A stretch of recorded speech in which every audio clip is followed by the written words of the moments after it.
before we begin. If you enjoy quiet stories about real spies, forgotten missions, and the strange corners of history, you're in the right place. This channel is about slow storytelling. No flashy edits, no dramatic music. It's just the quiet truth, told like a bedtime story for grown-ups. This is episode 2 of our CIA failure series. Bay of Pigs invasion. A beach too far. A mission so secret. Even the ocean seemed surprised.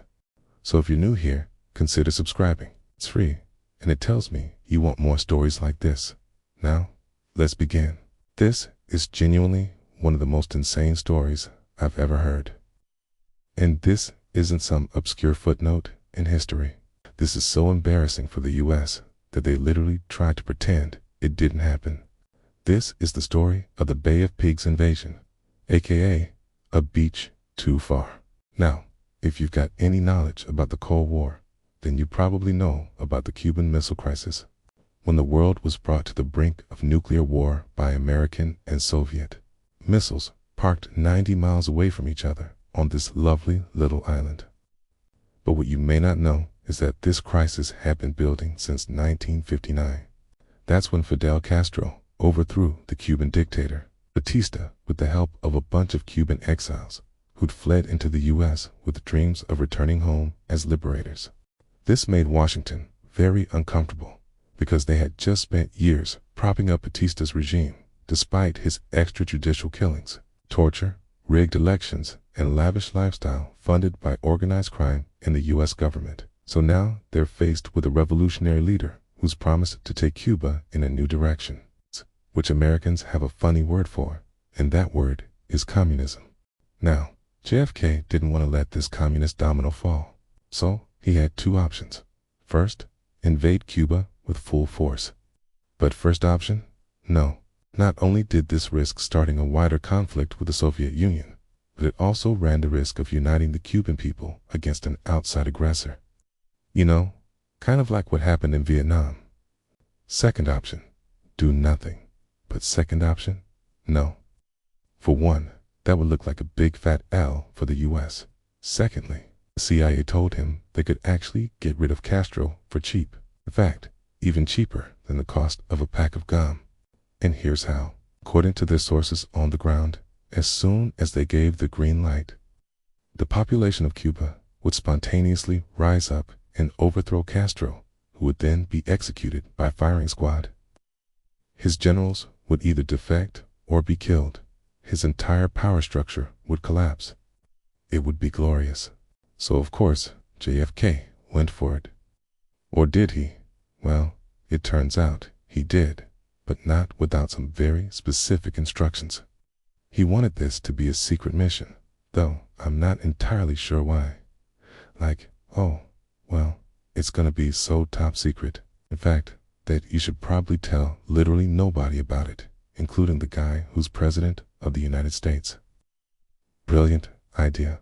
Anyway, the plan was called Operation Pluto and involved 1,400 Cuban exiles trained by the CIA who land at the Bay of Pigs, secure an advanced base, then liberate Cuba with the support of the Cuban people. Yeah, about that. The CIA sources had told them that the locals would rise up and join the fight. But they failed to mention that these people had fought alongside the revolutionaries for years to achieve that very same thing.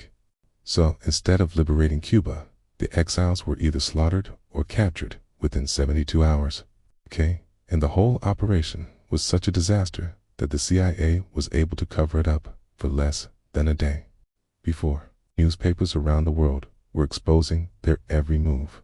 In fact, the New York Times got wind of the invasion before the United States government and published this article titled U.S.-backed invasion of Cuba, reported begun, complete with a picture of exile fighters landing on the beach.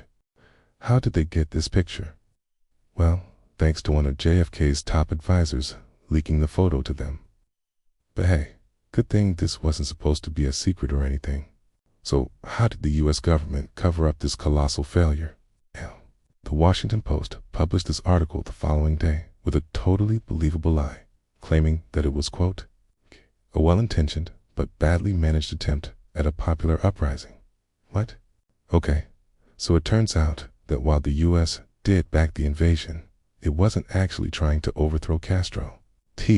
It was trying to assist a popular uprising that unfortunately went wrong. Yep, totally believable.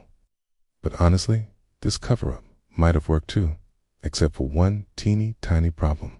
The United States president was lying to his own director of naval intelligence about the level of secrecy surrounding the operation. Like, remember, Kennedy had told everyone not to tell him about it, but he kept getting briefed on the mission anyway, and signed off on sending more supplies to the exiles even after they'd landed. When Robert Kennedy found out about this, he confronted his brother, saying, "You can't lie to me, I'm your brother." To which JFK replied, "I suppose I'm the only son of a bitch in this town who doesn't know the Bay of Pigs was a fiasco." So while the world thought that America had supported a doomed invasion of Cuba, JFK was able to dodge responsibility. But this didn't stop Premier Khrushchev of the Soviet Union from congratulating him on the failure, saying, "Your Bay of Pigs has caused a sensation throughout the world." It is a brilliant stroke. Not only that, but it turned out to be a great propaganda victory for the communists. They used the Bay of Pigs invasion to rally people around the flag, accusing the U.S. of imperialism and strengthening Castro's grip on power. So much for removing him. Now, you might be thinking, who cares about a little public humiliation?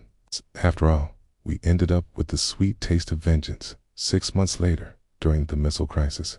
But things weren't that simple.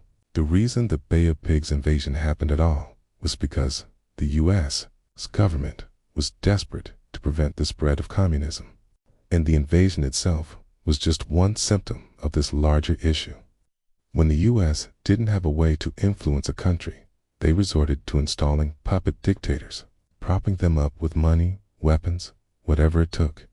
It wasn't until after the Bay of Pigs that JFK started exploring other methods of foreign intervention, like the Alliance for Progress, a series of mostly economic initiatives aimed at combating the appeal of communism across Latin America. Now, did this work? Well, not really. I mean, if you look at it from the perspective of preventing the spread of communism, then yeah, it totally failed. Let's consider this map showing all of the countries that fell under the sphere of influence of the Soviet Union between 1945 and 1989. Despite all of America's efforts to stop it, communism spread just about everywhere they wanted it to go. But then again, maybe it does depend on how you frame success.